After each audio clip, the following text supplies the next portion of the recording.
Welcome to our YouTube channel. In this video, we'll provide you with a complete guide on how to allow only your followers to comment on your TikTok videos. By the end of this tutorial, you'll have full control over who can leave comments on your TikTok content. Let's get started. Step 1. Open the TikTok app on your device. Step 2. Tap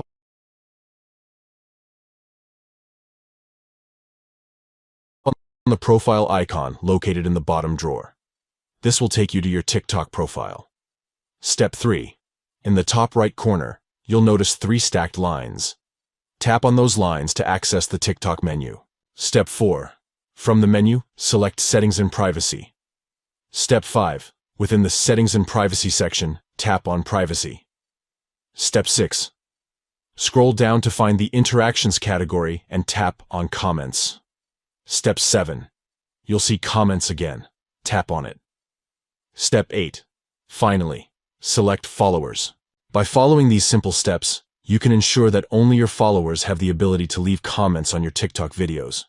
This feature allows you to have better control over the interactions on your content and create a more personalized TikTok experience. Thank you for watching, and enjoy creating meaningful connections with your followers on TikTok.